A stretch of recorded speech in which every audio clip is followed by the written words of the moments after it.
পৃথিবীর এমন একটি দেশ যেখানে প্রায় ১৩ বছর ধরে চলছে একটি ভয়ঙ্কর গৃহযুদ্ধ। যে যুদ্ধের মাধ্যমে একটি সুন্দর সাজানো গোছানো দেশ বর্তমানে পরিণত হয়েছে একটি ধ্বংসস্তূপে। ১৩ বছর ধরে চলা এই গৃহযুদ্ধে প্রাণ হারিয়েছে প্রায় ৬ লক্ষ মানুষ। কথা বলছি পশ্চিম এশিয়ার দেশ সিরিয়াকে নিয়ে। বর্তমানে যে দেশের অধিকাংশ মানুষ আশ্রিত রয়েছে পৃথিবীর বিভিন্ন দেশে। সিরিয়াতে ছাত্র নির্যাতনের আন্দোলন থেকে শুরু হয়ে কিভাবে এই আন্দোলন ভয়ঙ্কর একটি গৃহযুদ্ধের রূপ নিল এবং বর্তমানে ২০২৪ সালে সিরিয়ার কেমন অবস্থা রয়েছে সেটি তুলে ধরা হবে আজকের পর্বে। আশা করছি পুরো ভিডিওতে সিরিয়ার গৃহযুদ্ধের অনেক গুরুত্বপূর্ণ তথ্য আপনাদের সামনে তুলে ধরতে পারবো, তাই অনুরোধ থাকবে সম্পূর্ণ ভিডিওটি দেখার জন্য।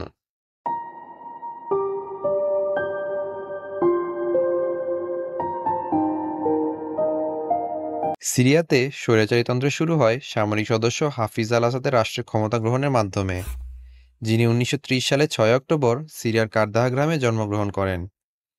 যিনি তরুণ বয়সেই সিরিয়ার পলিটিক্যাল পার্টি বা রাজনৈতিক দল বাথ পার্টিতে যোগদান করেন এবং সেখানে নিজের সামরিক দক্ষতা এবং বিচক্ষণতায় খুব দ্রুত পদোন্নতি পেতে থাকেন। ১৯৬৩ সালে বাথ পার্টি সামরিক সমর্থনের সাহায্যে অভ্যুত্থানের মাধ্যমে ক্ষমতাসীন সরকারকে উৎখাত করে সিরিয়ার ক্ষমতায় আসে।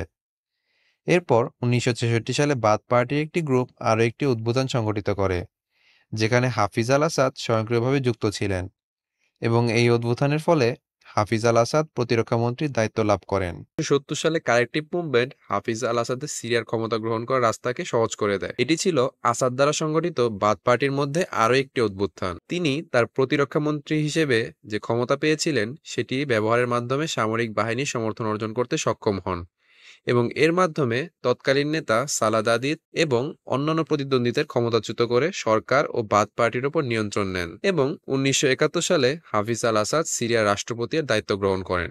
হাফিজ আল আসাদের শাসনামল সিরিয়াবাসীর জন্য হয়তো ততটাও স্বস্তির ছিল না, এটি তার কর্মকাণ্ডের মাধ্যমে কিছুটা অনুমান করা যায়। হাফিজ আল আসাদ দায়িত্ব গ্রহণের পর নিজেকে একক ক্ষমতার অধিকারী হিসেবে গড়ে তুলেছিলেন। তিনি নিজেকে সর্বোচ্চ কর্তৃপক্ষ হিসেবে সকলের নিকট জাহির করেছিলেন। সিরিয়াতে দুই ধরনের মুসলমান রয়েছে। এর মধ্যে একটি হলো সংখ্যাগরিষ্ঠতার দিক থেকে এগিয়ে থাকা সুন্নি মুসলিম এবং অপরটি হলো সংখ্যালঘু শিয়া মুসলিম। অপরদিকে হাফিজ আল আসাদ, যিনি একজন শিয়া মুসলিম ছিলেন, নিজে একজন শিয়া মুসলিম হওয়ার জন্য তার শাসনামলে তিনি বিভিন্ন ক্ষমতাসীন পদ শিয়া মুসলিমদের দিয়েছিলেন। এসব ক্ষেত্রে অনেকটাই বঞ্চিত হতো সুন্নি মুসলমান গোষ্ঠী। এছাড়া হাফিজ আল আসাদ সবসময় নিজের বিরোধীদের শক্ত হাতে দমন করার চেষ্টা করতেন। তিনি বিরোধী দলগুলি নিষিদ্ধ করেছিলেন এবং তার আমলে রাজনৈতিক কর্মী, সাংবাদিক ও বুদ্ধিজীবীদের প্রায়শই গ্রেফতার, নির্যাতন বা হত্যা করা হতো। তিনি বুঝেছিলেন তার এই বৈষম্যের জন্য সুন্নি মুসলমান একত্রিত হয়ে যে কোনো সময় তাকে ক্ষমতাচ্যুত করার জন্য একসাথে হয়ে বড় কোনো আন্দোলন সংগঠিত করতে পারে। তাই তিনি সিরিয়াতে পুরনো এমার্জেন্সি ল পুনরায় চালু করেন।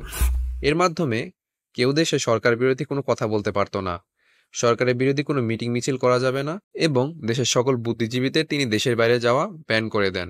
তার আমলে দেশে কিছু উন্নয়ন হলেও তার স্বৈরাচারী শাসনের জন্য সিরিয়ার মানুষের জীবন দুর্বিষহ হয়ে উঠেছিল। তার আমলে দেশের কিছু উন্নয়ন হলেও তার স্বৈরাচারী শাসনের জন্য সিরিয়ার মানুষের জীবন দুর্বিষহ হয়ে উঠেছিল।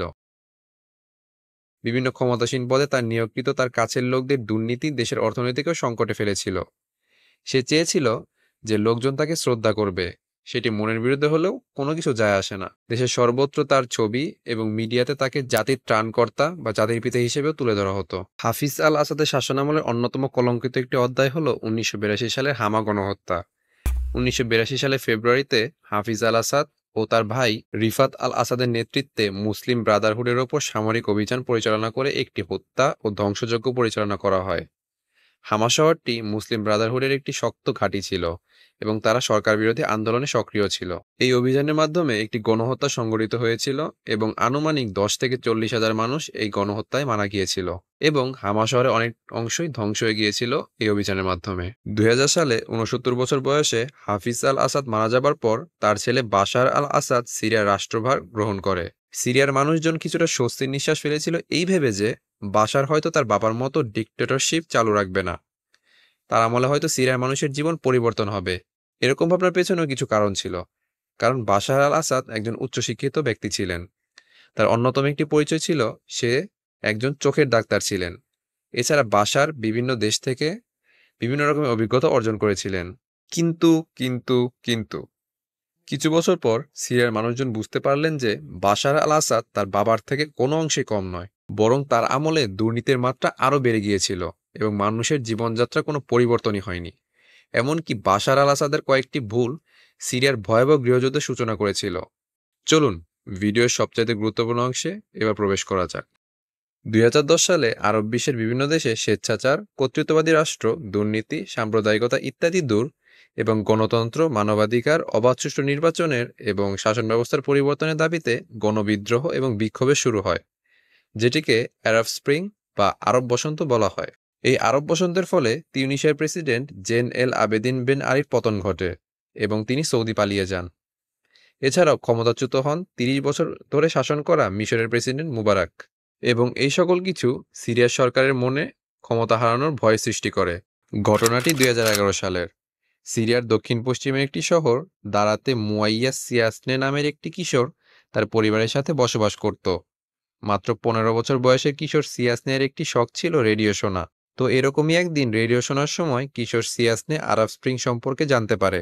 তার কিশোর মনে এটি গেঁথে যায় যে তাদের পার্শ্ববর্তী দেশগুলোতে এটি সম্ভব হলেও তার নিজ দেশে কেন সম্ভব নয়। এরকম ভাবনা থেকে সিয়াসনে এবং তার কয়েকজন বন্ধু মিলে একটি স্প্রে পেইন্ট কিনে নিয়ে আসে এবং তাদের স্কুলের দেয়ালে রাত 3টার সময় স্প্রে পেইন্ট দিয়ে কিছু একটা বাক্য লিখে গ্রাফিটি তৈরি করেছিল তারা। লেখাগুলো এরকম ছিল যে ইটস ইয়োর টার্ন ডক্টর, মানে ডাক্তার, এবার তোমার পালা। এবং আরেকটি লেখায় ছিল স্বাধীনতা এবং শাসন ব্যবস্থার পতন। ইয়োর টার্ন ডক্টর, এখানে ডক্টর হিসেবে তারা বাশার আল আসাদকে বুঝিয়েছিল, কারণ তিনি একজন চোখের ডাক্তার ছিলেন। ওই সময় কিশোরগুলি গ্রাফিটির মাধ্যমে তাদের সরকারের বিরুদ্ধে নিজেদের ক্ষোভ প্রকাশ করেছিল। কিন্তু সিয়াসনে এবং তার বন্ধুদের এই সরকার বিরোধী গ্রাফিটি অঙ্কনই যে তাদের জীবনের ভয়ঙ্করতম একটি অধ্যায় সূচনা করবে, তারা হয়তো এটি কল্পনা করতে পারেনি। তাদের এই গ্রাফিটি ওই অঞ্চলে অবস্থিত সরকারি দলের লোকদের নজরে পড়ে এবং কোনোভাবে এই কথা উপর মহলে চলে যায়। সেই অঞ্চলে গোয়েন্দা বা ইনভেস্টিগেশন টিম পাঠানো হয়, কিন্তু ওই অঞ্চলের লোকদের থেকে তারা কিছুই জানতে পারে না। কোনো উপায় না পেয়ে তারা আগে দেয়ালে কিছু লিখেছিল এরকম তথ্যের ভিত্তিতে 15 বছর বা তার কম বয়সের 20 জন শিশু কিশোরকে গ্রেফতার করে। এখানে সিয়াসনের 6 জন বন্ধুও ছিল, কিন্তু সিয়াসনেকে তারা ধরতে পারেনি, কারণ সে পুলিশের ভয়ে লুকিয়েছিল এবং কোনো একটি গোপন জায়গাতে 3 দিন লুকিয়ে থাকার পর 27 ফেব্রুয়ারি 2011 সালে সিয়াসনের পরিস্থিতি স্বাভাবিক ভেবে বাড়ি ফিরে আসে। কিন্তু বাড়িতে আগে থেকে তার জন্য অপেক্ষা করছিল পুলিশের একটি দল। এরপর তাকে মারধর এবং মৌখিক অপমানের মাধ্যমে গ্রেফতার করা হয় এবং তার জীবনে শুরু হয় ভয়াবহ একটি অধ্যায়ের। থানায় ধরে নিয়ে যাবার পর এই সকল কিশোরদের ওপর অকল্পনীয় নির্যাতন শুরু করা হয়।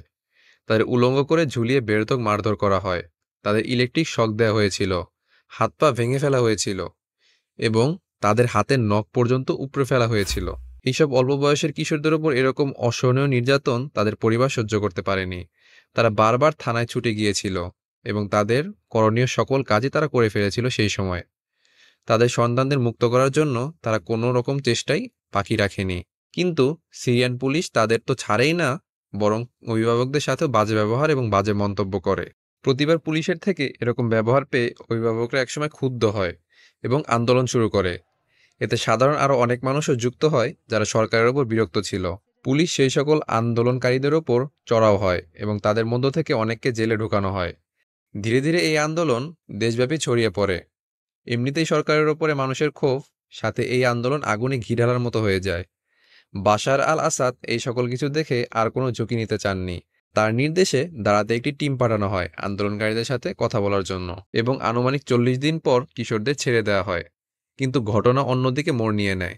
মুক্তিপ্রাপ্ত কিশোরদের নির্যাতনের মাত্রা এতটাই ভয়াবহ ছিল যে তাদের চেহারা ও শরীরের অবস্থা দেখে মানুষজন আরও ক্ষিপ্ত হয়ে যায়। এর মধ্যে 13 বছর বয়সী একটি ছেলে এরকম অমানবিক নির্যাতনে মৃত্যুবরণ করে। যে কিশোরদের আটক করা হয়েছিল তারা সকলেই ছিল স্কুল ছাত্র। ধীরে ধীরে ছাত্র মুক্তির আন্দোলন থেকে এই আন্দোলন একসময় বাশার আল আসাদকে ক্ষমতাচ্যুত করার আন্দোলনের রূপ নিয়ে নেয়।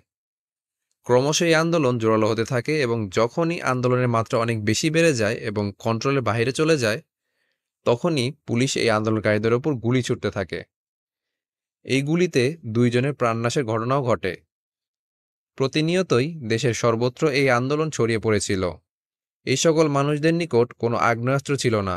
তারা ইট, লাঠি, পাথর দিয়ে পুলিশের সাথে লড়াই করত এবং অনেকে পুলিশের গুলিতে মারাও যেত। একসময় সিরিয়ান সরকার আন্দোলনকারীদের দমনের জন্য দেশে আর্মিকে এই আন্দোলনে ইনভলভ করে।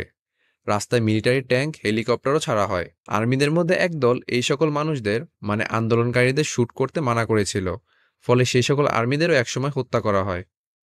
এরপর সিরিয়ান আর্মিদের একটি দল ভাগ হয়ে এফএসএ বা ফ্রি সিরিয়ান আর্মি নামে একটি দল গঠন করে সরকারের বিরুদ্ধে যুদ্ধ পরিচালনা করার জন্য। যুদ্ধটি প্রথমে সিরিয়ান সরকার, সরকার বিরোধী সিরিয়ান নাগরিক এবং এফএসএর মধ্যে থাকলেও পরবর্তীতে America, France, Turkey, Russia, Iran, UK, Saudi Arab এবং কাতারের মতো দেশও এই যুদ্ধে জড়িয়ে পড়ে। অবশ্য এই দেশগুলোর এই যুদ্ধে জড়ানোর উদ্দেশ্য ছিল ভিন্ন ভিন্ন। এছাড়াও লেবানিজ শিয়া যোদ্ধা সংগঠন হিজবুল্লাহ এই যুদ্ধে নিজেদের জড়িয়ে ফেলে। আমেরিকা, ইউরোপ সহ অনেক দেশ গ্যাসের জন্য রাশিয়ার উপর নির্ভরশীল ছিল, কিন্তু একটা সময় তারা চাচ্ছিল যে রাশিয়ার উপর নির্ভরশীল না থেকে তারা মধ্যপ্রাচ্যের দেশ যেমন কাতার, সৌদি আরব থেকে গ্যাস কিনবে। এজন্য তারা একটি গ্যাস চ্যানেল তৈরি করার পরিকল্পনা করে, কিন্তু সমস্যাটি সৃষ্টি হয় একটি জায়গায়। এই গ্যাস লাইন সিরিয়ার ওপর দিয়ে যেতে হবে, নয়তো এটি সম্পূর্ণ হবে না। আর সিরিয়ার সাথে রাশিয়ার বন্ধুত্বপূর্ণ সম্পর্ক থাকার কারণে সিরিয়া এই গ্যাস লাইন প্রকল্পে বাধা দেয়। এরপর থেকে আমেরিকা সরকার বিরোধী সকল দলকে সাপোর্ট করতে থাকে, অস্ত্র, প্রশিক্ষণ ইত্যাদির মাধ্যমে। মধ্যপ্রাচ্যে একটি প্রভাব বিস্তার করার জন্য রাশিয়াও 2015 সালে এই যুদ্ধে জড়িয়ে পড়ে। অন্যদিকে তুরস্ক একসময় বাশার আল আসাদকে সাপোর্ট করতে শুরু করে, কারণ সিরিয়ার উত্তরে সিরিয়া তুর্কি সীমান্তের কাছে বাস করত কুর্দি সম্প্রদায়ের মানুষজন। তারা বহু বছর যাবৎ নিজেদের স্বাধীন রাষ্ট্র কুর্দিস্তান প্রতিষ্ঠার দাবি করে আসছিল। সিরিয়ার এই যুদ্ধের সময় কুর্দি সম্প্রদায় তাদের দাবি নিয়ে আরো জোরালোভাবে নেমে পড়ে এবং সাথে তারা তুরস্কের কিছু অঞ্চল নিজেদের বলে দাবি করতে শুরু করে। এরপর তুরস্ক কুর্দিদের দমন করার জন্য বাশার আল আসাদকে সমর্থন করে। 2011 সাল থেকে শুরু হয়ে বর্তমান 2024 সাল, এই 13 বছরে সিরিয়াতে ভয়াবহ অনেকগুলো প্রাণঘাতী অ্যাটাক সংঘটিত হয়েছে। এর মধ্যে সবচাইতে ভয়াবহ এবং নিন্দিত ছিল 2013 সালের 21শে আগস্ট গেউটার রাসায়নিক হামলা। এবং এই হামলাটি করা হয়েছিল প্রেসিডেন্ট বাশার আল আসাদের নির্দেশ অনুযায়ী। 2013 সালের 21শে আগস্ট সিরিয়ার রাজধানী দামেস্কের কাছের একটি শহর গৌটায় আনুমানিক রাত 2টা বা 2:30টার সময় 12টি রকেট ফায়ার করা হয়, এবং এ রকেটে কোনো প্রকার বোমা ছিল না। ছিল প্রায় 60 লিটার করে প্রাণঘাতী স্যারিন গ্যাস, যেটি ছিল অত্যন্ত ক্ষতিকর একটি নার্ভ এজেন্ট। এটি এতটাই ক্ষতিকর ছিল যে এটি নিঃশ্বাসের সাথে মানুষের শরীরে ঢুকে মুহূর্তের মধ্যেই তার মৃত্যু ঘটাতে পারত। এছাড়া এই গ্যাস প্যারালাইসিস, চোখের মনি ছোট করে দেয়া, হৃদস্পন্দন কমিয়ে দেয়া সহ মানুষের যে কোনো অঙ্গ প্রত্যঙ্গ বিকল করে দেবার ক্ষমতা রাখত।